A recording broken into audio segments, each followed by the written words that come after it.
Please. Thank you.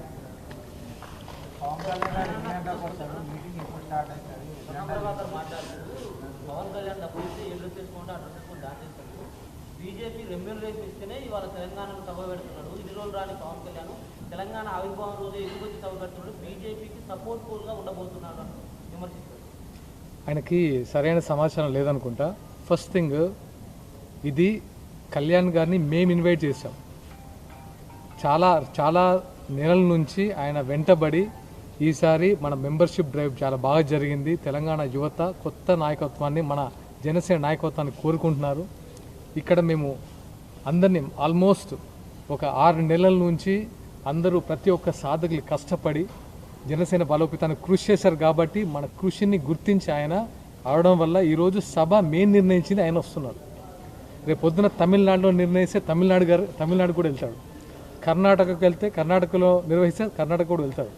కొత్తగా BJP వాళ్ళు చెప్తే వచ్చే సిచ్యువేషన్లో పవన్ కళ్యాణ్ గారు లేరు. పవన్ కళ్యాణ్ గారి నాయకత్వ పటమేంటో దేశం అంతా చూస్తుంది. పవన్ కళ్యాణ్ గారి కెపాసిటీ ఏంటో మీ అందరికీ తెలుసు కదా, మీడియా వాళ్ళకి తెలుసు, ప్రజానికానికి తెలుసు. ఏదైతే ఆంధ్రప్రదేశ్లో ఒక కూటమిని స్థాపించడం అనేది మామూలు విషయం కాదు. ఒక కూటమి స్థాపించి ఈరోజు ఒక సుపరిపాలన అందిస్తున్న కారణం ఎవరంటే ముఖ్యంగా పవన్ కళ్యాణ్ గారికి ఆ క్రెడిట్ దక్కుతుంది, అందరికీ తెలుసు.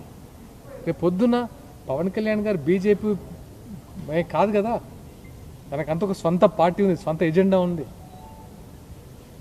ఏదైతే ఈరోజు ఆయన రావడానికి రీజన్ ఏంటంటే ఇక్కడ సనాతన ధర్మం నుంచి పరిరక్షకులు కొంతమంది ఆయన ఇన్వైట్ చేశారు. తెలంగాణ యువత ఇన్వైట్ చేసింది. June 2 అనేది మేము తీసుకున్న నిర్ణయం, అంతకుముందే తీసుకున్న నిర్ణయం. ఎందుకంటే అమరవీరుల త్యాగఫలం తెలంగాణ కాబట్టి ఆ రోజు మన సభ పెట్టుకుంటే మాకు కూడా అంటే అమరవీరులకు నివాళులు అర్పించిన వాళ్ళు అవుతాం అని మేము పెట్టుకున్నాం. మేము పవన్ కళ్యాణ్ గారిని ఇన్వైట్ చేస్తాం.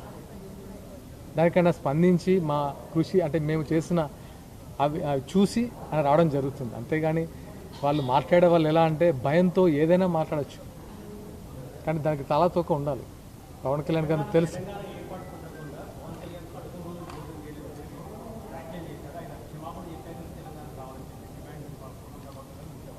ఆ రోజు జరిగిన పరిణామాలు వేరు. పవన్ కళ్యాణ్ గారు ఆ రోజు 11 రోజులు అన్నం తినలేదంటే దాని ముందు కట్ చేశారు. ఎవరైనా అంటే ఇట్లా పెట్టేసి ఒక మైక్ పెట్టేసి పవన్ కళ్యాణ్ గారు విభజన సరిగా జరగలేదు, విభజన కరెక్టే, అన్నదమ్ముల్లా విడిపోదాం, అది ఓకే, విభజన స్పష్టంగా జరగలేదు, అందుకు నేను బాధపడ్డానని చెప్పారు. కానీ దాన్ని పక్కన పెట్టేసి 2 ముక్కలు ఉంటే దాన్ని ఇట్లా మైక్ పెట్టేసి ఇది చూస్తున్నా గమనిస్తుంది. మాది ఇక మైక్ పెట్టడం ప్యాషన్ అయింది. పవన్ కళ్యాణ్ గారు ఈ రోజు కాదు, ఆయన ప్రజారాజ్యంలో ఉన్నప్పుడే సామాజిక తెలంగాణ రావాలని నిదానం చేశారు. ఎన్నో సేవా కార్యక్రమాలు చేశారు. అప్పుడు ఈ రోజు కాదు, ఎప్పుడో తెలంగాణ స్పిరిట్ని ఆయన సినిమాల్లో ఫస్ట్ ప్రమోట్ చేసింది పవన్ కళ్యాణ్ గారే.